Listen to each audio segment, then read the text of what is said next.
আসসালামু আলাইকুম। আমি মোহাম্মদ রেজাল হলাদার আপনাদের সাথে আসি।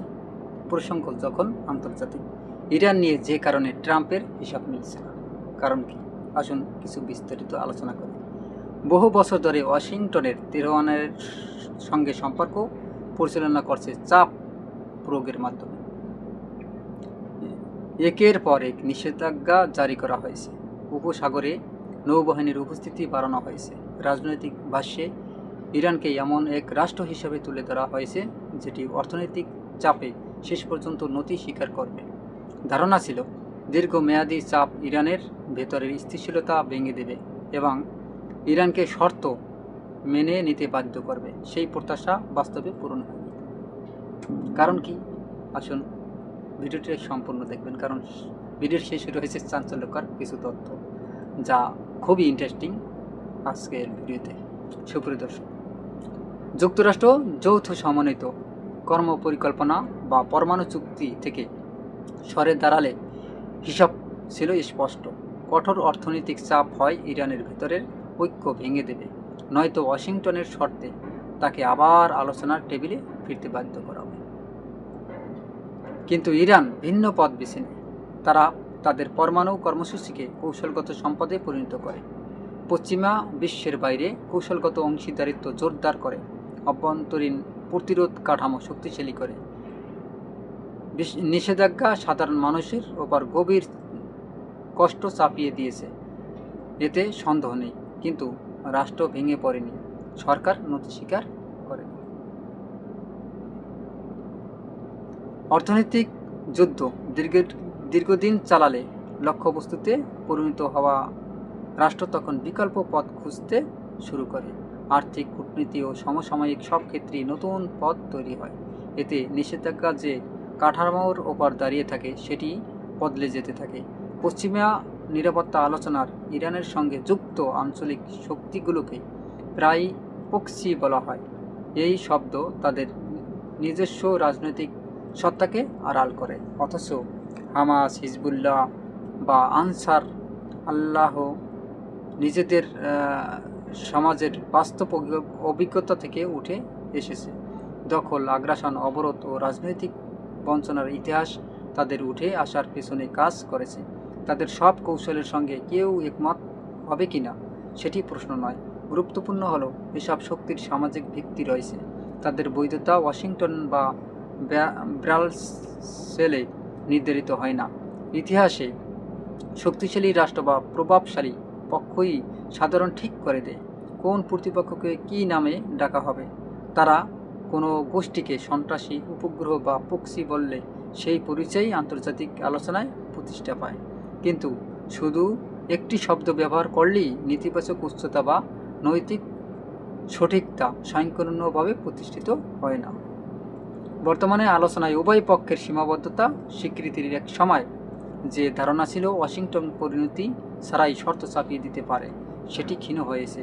তার জায়গায় এসেছে এমন এক বাস্তবতা, সেখানে শক্তি ছড়িয়ে আর বিভিন্ন হাতে এবং সমাধানের পথ হয়ে উঠেছে আলোচনায়। ইরান এসব শক্তির সঙ্গে সম্পর্ককে কৌশলগতভাবে ব্যবহার করে। এর ফলে প্রতিরোধের ক্ষেত্রে বিভিন্ন অঞ্চলে ছড়িয়ে যায়। সংঘাতকে একটি নির্দিষ্ট যুদ্ধক্ষেত্রে সীমাবদ্ধতা রাখা কঠিন হয়ে পড়ে। এটি প্রচলিত যুদ্ধ নয়, এটি ভৌগোলিক অবস্থান, জনসংখ্যা ও সামাজিক শিখরের ওপর দাঁড়িয়ে থাকা এক নেটওয়ার্ক ভিত্তিক প্রতিরোধ কৌশল। যুক্তরাষ্ট্রের কৌশলগত আলোচনায় এখনও বিমানবাহী রণতরী, নজরদারি ব্যবস্থা ও জোট কাঠামোকে শক্তির প্রতীক হিসাবে তুলে ধরা হয়। এগুলো নিঃসন্দেহে শক্তিশালী, কিন্তু সাম্প্রতিক ইতিহাস দেখিয়েছে প্রযুক্তিগত শ্রেষ্ঠত্ব সব সময় স্থায়ী রাজনৈতিক ফল দেয় না। ভিয়েতনাম, আফগানিস্তান ও ইরাকে বিপুল সামরিক শক্তি ব্যবহার করা হয়েছিল, কিন্তু কাগজে কলমে বিজয় দীর্ঘস্থায়ী রাজনৈতিক স্থিতিশীল নিশ্চিত করতে পারেনি। পশ্চিমারা, নীতি নির্ধারকরা নাট্যকে ঐক্যের প্রতীক হিসাবে তুলে ধরেন, কিন্তু ইউক্রেন যুদ্ধের দীর্ঘায়িত পরিস্থিতিতে জোটের ভেতরে চাপ ও মতভেদও প্রকাশ পেয়েছে। অর্থনৈতিক সংকট, অভ্যন্তরীণ রাজনৈতিক বিভাজন ও জ্বালানি উদ্বেগ সিদ্ধান্ত গ্রহণকে জটিল করে তুলেছে। কাগজে জোট আছে, কিন্তু মধ্যপ্রাচ্যের আরেকটি বড় যুদ্ধের জন্য রাজনৈতিক আগ্রহ এখন আর আগের মতো শক্তিশালী নয়। যুক্তরাষ্ট্রের ডলার এখনও বৈশ্বিক ব্যবস্থার কেন্দ্র, তবে ভূ রাজনৈতিক অস্ত্র হিসেবে নিষেধাজ্ঞার পুনরাবৃত্তির ব্যবহার অনেক দেশকে বিকল্প ব্যবস্থা খুঁজতে উদ্বুদ্ধ করেছে। স্থানীয় মুদ্রার দ্বিপক্ষীয় বাণিজ্যিক বেড়েছে, বিক্রির মতো যে প্ল্যাটফর্মে বিকল্প লেনদেন পদ্ধতি নিয়ে আলোচনা জোরদার হয়েছে। কয়েকটি নিষেধাজ্ঞাগ্রস্ত দেশ সেনা মজুত বাড়িয়েছে আর্থিক ঝুঁকি মোকাবিলায়। এটি ডলারের আকস্মিক পতন নয়, বরং ধীরে ধীরে পুনর্নিবাস। আর্থিক সক্ষমতা এখনও শক্তিশালী, কিন্তু আর প্রশ্নতীত নয়। অর্থনৈতিক ব্যবস্থাকে অস্ত্র বানালে বিকল্প পথ তৈরি হবে। ইরান জানে তার ভূগোল ও সম্পদ তাকে আলোচনার কিছু কাঠামোগত শক্তি দেয়। যুক্তরাষ্ট্র জানে বৈশ্বিক বাজারের জন্য গুরুত্বপূর্ণ একটি অঞ্চল অস্থিতিশীল হলে তার প্রভাব দ্বিপক্ষীয় সম্পর্কের বাইরেও ছড়িয়ে পড়ে। ইসরায়েলের নিরাপত্তা কাঠামো যুক্তরাষ্ট্রের রাজনৈতিক ও সামরিক সহায়তার সঙ্গে গভীরভাবে যুক্ত। সহায়তা প্যাকেজ, কূটনৈতিক সমর্থন ও গোয়েন্দা সহযোগিতা তার কৌশলগত ভিত্তির অংশ। ফলে আঞ্চলিক হিসাব নিকাশেও এই সম্পর্ক প্রভাব ফেলে।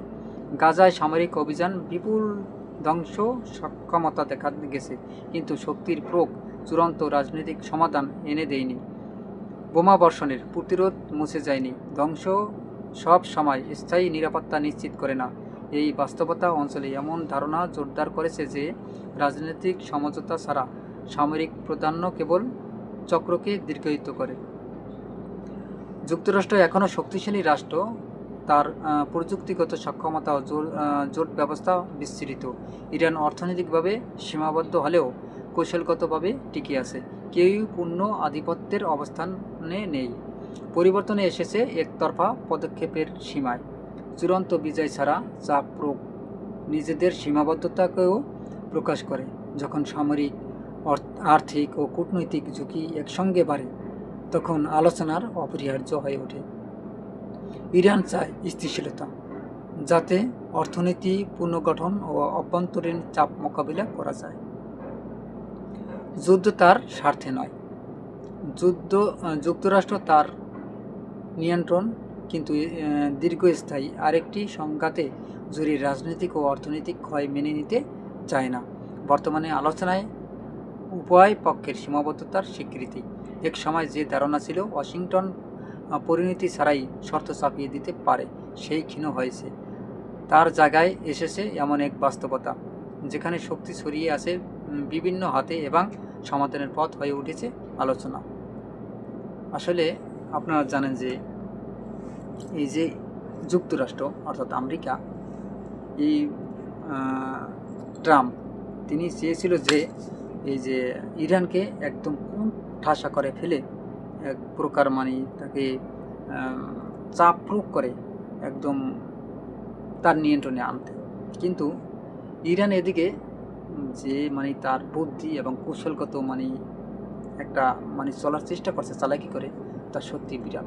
দেখেন, ইরান কিন্তু পারমাণবিক যে অস্ত্র এগুলো কিন্তু কমাবে না, সে বানাবে, কারণ তার শক্তিতে টিকে থাকা লাগবে। ওদিকে আপনার ইসরায়েল আছে, ইসরায়েল তা না হলে কিন্তু অ্যাটাক করবে। এখন ওদিকে আপনার ইউক্রেনের সাথে যুদ্ধে জড়িয়ে গেছে আপনার যুক্তরাষ্ট্র।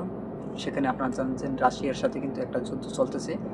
আসলে এখন আমেরিকা চাচ্ছে তাদের এই যে গোলা বারুদ যে যুদ্ধ করতে কিন্তু প্রচুর অর্থের ব্যাহত হয়, কিন্তু তারা চাচ্ছে এখন ইরানের সাথে হয়তোবা পেরে উঠবে না। যদি এই মুহূর্তে তার সাথে যুদ্ধে যায়, তাহলে কিন্তু বিশাল একটা সমস্যার হইতে পারে। কারণ এই যে যুদ্ধ আপনার দেখবেন, যদি ইরানকে তারা ধরে, তার কিন্তু পার্শ্ববর্তী কিছু রাষ্ট্র আছে বা দেশ আছে, তারা কিন্তু ছেড়ে দেবে না। তারাও কিন্তু হয়তোবা যুদ্ধ জড়িয়ে যেতে পারে এবং এই যুদ্ধটা এমনকি বিশ্বযুদ্ধ পরিণত হতে পারে। এটা কিন্তু আমেরিকা টের পেয়েছে, আস্তে আস্তে টের পেয়েছে। কীভাবে আপনারা দেখেন যে এই যে আপনার পুতিন, রাশিয়া অলরেডি কিন্তু আপনার ইরানকে সাপোর্ট দিতেছে, এটা ভেতরে ভেতরে এই সাপোর্টটা পাচ্ছে।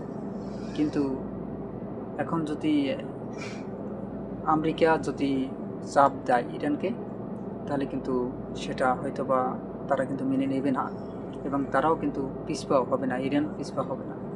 অতএব দোনো দেশেরই কিন্তু একটা বিশাল অর্থনৈতিক ক্ষতি হতে পারে বলে অনেকের ধারণা। সুপ্রিয় দর্শক, এই ইরান এবং আমেরিকার যদি যুদ্ধ হয় তাহলে মানে কোন দেশের আর্থিক ক্ষমতা বেশি ক্ষতি হতে পারে বলে আপনারা মনে করেন? অবশ্যই আপনাদের মতামত কমেন্টে জানান। এবং RS বাংলা নিউজ 24কে সাবস্ক্রাইব করুন। এরকম নতুন নতুন ভিডিও পেতে বেল বাটন অন করুন। ভিডিওটি সবাইকে দেখার সুযোগ করে দিন, লাইক ও শেয়ার করে। সে পর্যন্তই। আসসালামু আলাইকুম রহমতুল্লাহি ওয়া বারাকাতুহু।